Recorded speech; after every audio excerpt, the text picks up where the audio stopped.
Hello, I'm Emmanuel Bach. I'm back with the 2-minute masterclass, and today it's Brahms Sonata No.1 in G, second movement. I think much of the secret of this movement lies in really communicating the deeply personal qualities of the music. And we can understand more about that if we think about the historical background of the sonata. It was written after the death of Brahms's godson, Felix Schumann, who was a poet and also a violinist to some extent. And Brahms was clearly very grieved by this loss. And if we look at this movement, that loss really is communicated in the fact that there's a funeral march in the central section of the movement. Now, thinking about the character, I think we can find there are three main characters in the music. There's the warm, rich and open character that we hear at the beginning, which is played in the piano part, and then in the reprise it's played in the violin. And then there is this mysterioso kind of middle of nowhere lost quality that we hear when the violin actually enters after that opening piano material here.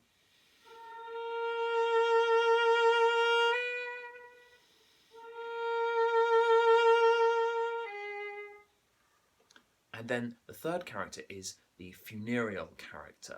Of course, Brahms, it is important to note, actually blends these characters sometimes. So sometimes the warmth of the opening comes into the mysterioso material that the violin starts playing after that. And similarly, the singing and warm qualities also appear to some extent in the funereal passage in the middle. So we really need to find a way of communicating the deeply personal quality of this music through our sound and through the nuances that we make. At the opening, I think it's important that while it must still sound existent, it shouldn't be too present when we enter. There should be a slightly indefinite quality to the way we sound on the violin.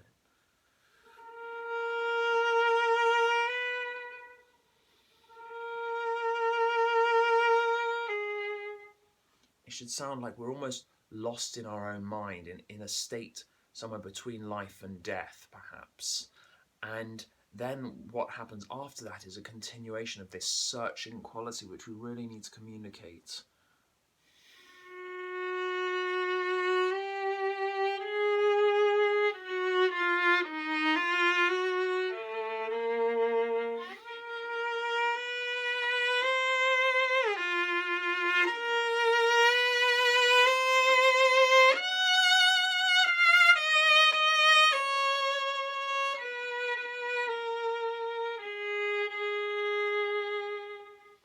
After that, we have actually quite a lot of sound and time that we need to take, according to Brahms' indication, in one bow. Now, I think if one wants to, one can play a slightly different bowing. It's possible to either play it in one bow like this,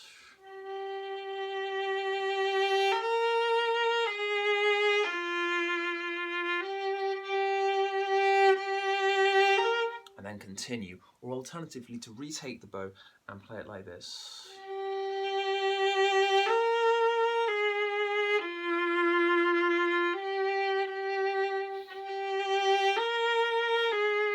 And then to continue afterwards. What one does is entirely up to one's own needs and how one feels the phrase sounds best.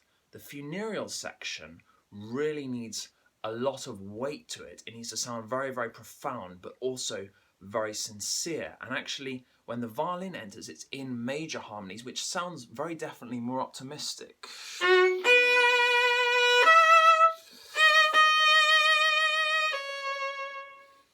It almost has a slightly heroic quality to it, as though we're overcoming death by communicating our affirmation of life. Then later we have a darker sound that we need to find, and again we really need to lean into the bow here.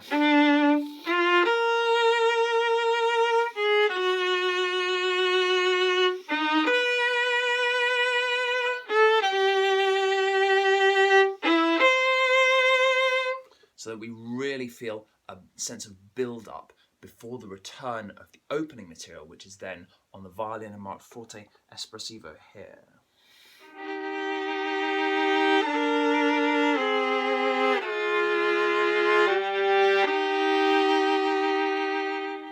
And there we really need to sound super legato and with a really warm, chocolatey kind of sound.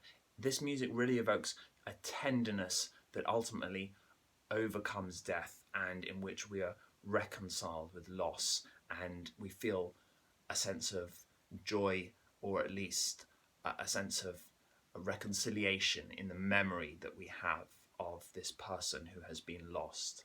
That's all for today.